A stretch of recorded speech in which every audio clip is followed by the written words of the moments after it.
One Sabbath, he was going through the grain fields, and as they made their way, his disciples began to pluck heads of grain.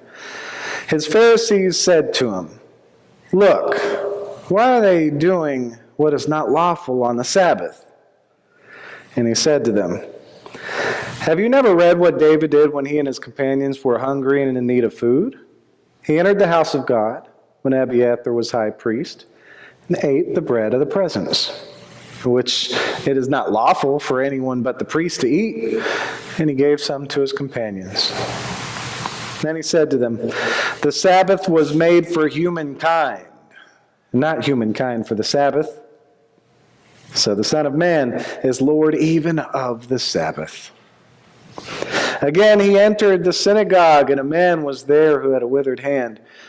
They watched him to see whether he'd cure him on the Sabbath, so that they might accuse him.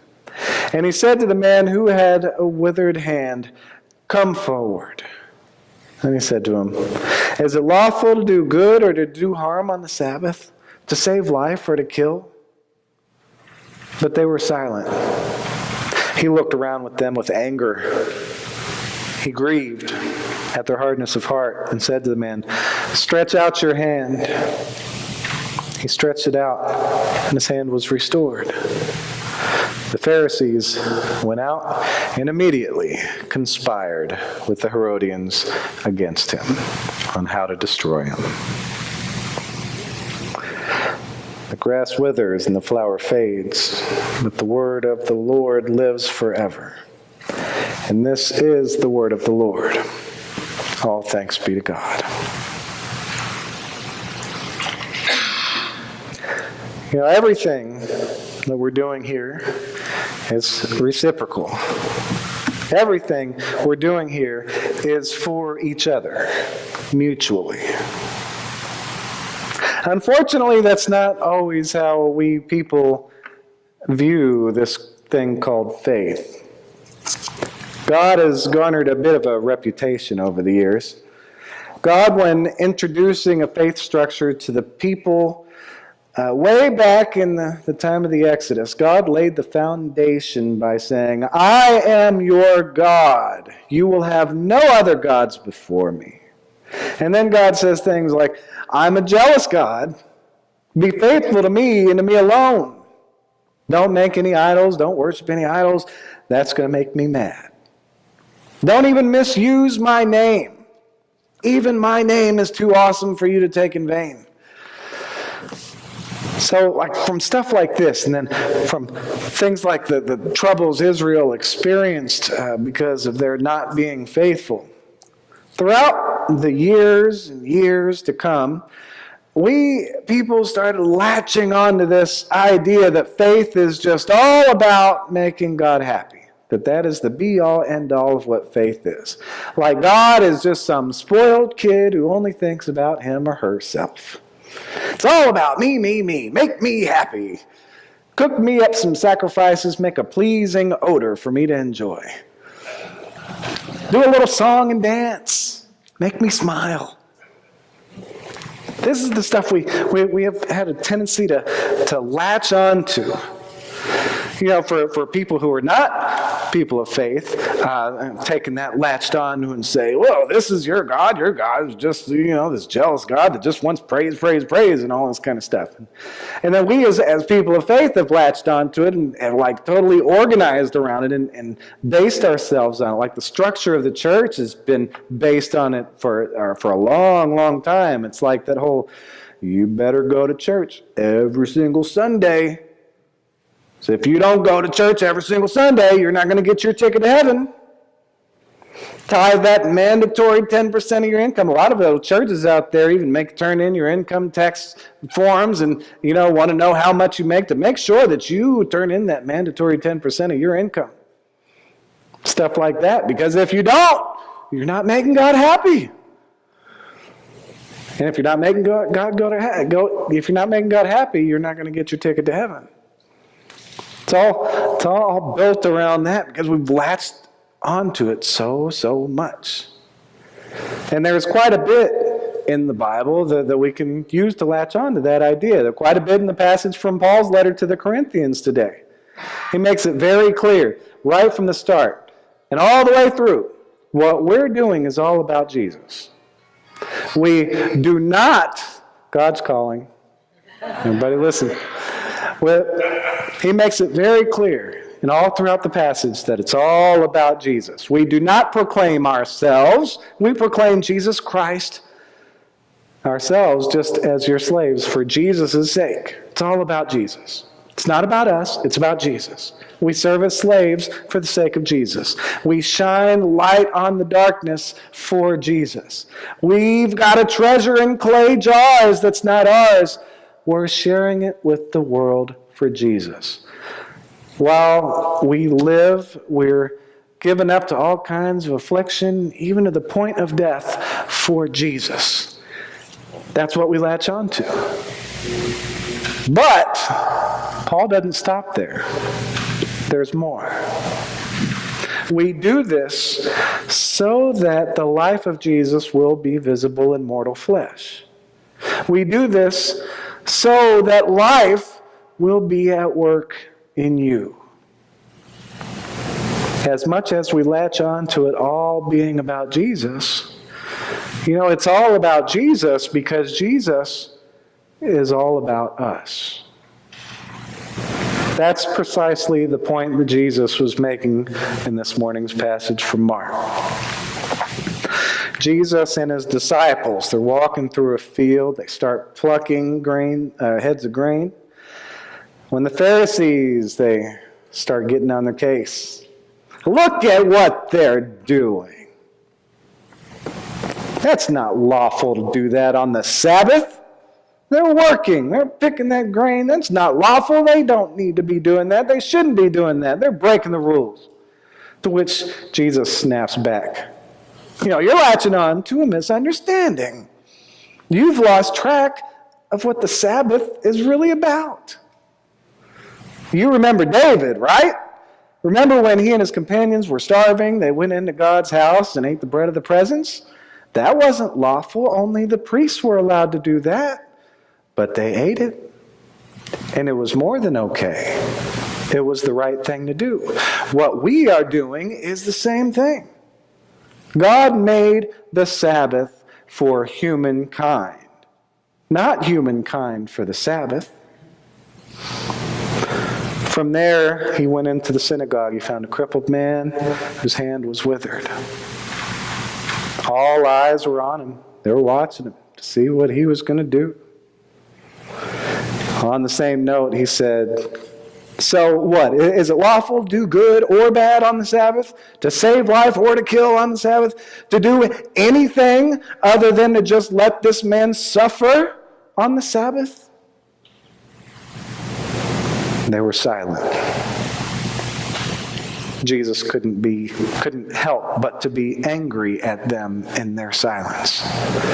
And he was grieved over their hardness of heart, over their stubbornness, over the sorely lacking vision of God that they had latched onto.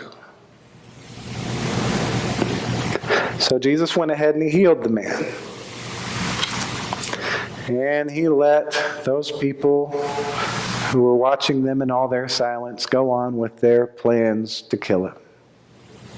What Jesus understood, what Jesus was trying to teach, and the example Jesus was setting was that his purpose, and likewise our purpose, was and is to do what is best for humankind. Our purpose is to bless each other with life. During the Second World War, German paratroopers invaded the island of Crete. When they landed at Malin, the islanders met them, bearing nothing other than kitchen knives and hay scythes. The consequences of resistance were devastating. The residents of entire villages were lined up and shot. Alexander Papaderos was just 6 years old when the war started. His home village was destroyed, and he was sent to a concentration camp.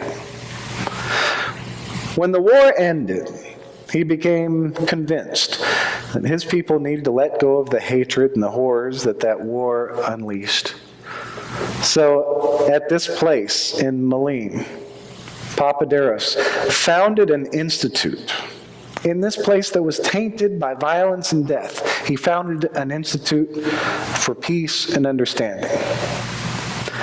One day, they were at the institute while taking questions at the end of a lecture. Papaderos was asked, "What's the meaning of life?" There was a nervous laughter in the room. It was such a heavy question. But Papaderos answered it. He opened up his wallet. He took out this small round mirror and he held it up for everyone to see. During the war, when he was just a boy, he came across a motorcycle wreck. The motorcycle belonged to German soldiers. Alexander found pieces of broken mirror from the motorcycle laying on the ground. He tried to put them together, but he couldn't. So he took the largest piece of the mirror and he scratched it against a stone until its edges were smooth and round. He used it as a toy. He was fascinated by the way he could reflect sunlight and shine light into the dark holes and crevices. He kept that mirror with him as he grew up. Over time, it came to symbolize something very important to him. It became a metaphor for what he was supposed to do with his life. In his answer during that lecture about what is the meaning of life, he said, "I am a fragment of a mirror, whose design and shape I don't know. Nevertheless, with what I have, I can reflect light into the dark places of this world, into the black places of the hearts of people, and change some of these things in people. Perhaps others may see and do likewise. This is what I am about. This is the meaning of my life."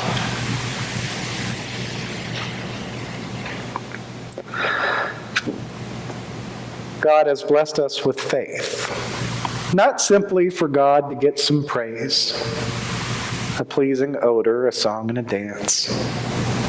God blessed us with faith for our benefit as human beings, as humankind, so that we might receive life and so that we might bless each other with life. Being truly faithful to God, having no other gods, no idols, not taking God's name in vain, resting on the Sabbath, serving for the sake of Jesus. This stuff in itself isn't what makes God smile. God is way deeper than a spoiled kid who just wants to be served. Sure, it makes God happy to see us doing all those things. It makes God happy to see us at church every Sunday. But that's because going to church is good for us. Because we encounter God's Word in the Scriptures. Because we're spending time with people we love and who love us in return. Because we're having real conversation with God about our lives and about the world. And we're refocusing on what's really important. Sure, it makes God happy when we give back out of what we've received in forms of tithes and offerings, but not because God wants our money, but because it adds up collectively to keep this beautiful thing called the church going, so we can do much greater things for each other and for the world than we can do on our own. It's for our benefit as believers and for the benefit of the world. And that is what makes God happy. That is why we are called to do these things. That stuff makes God smile because it gives us purpose and it fills the world with life and love and peace. So through humble service, let us share God's love for humankind. And through mutual blessing, may we bring a smile to God's face. Amen.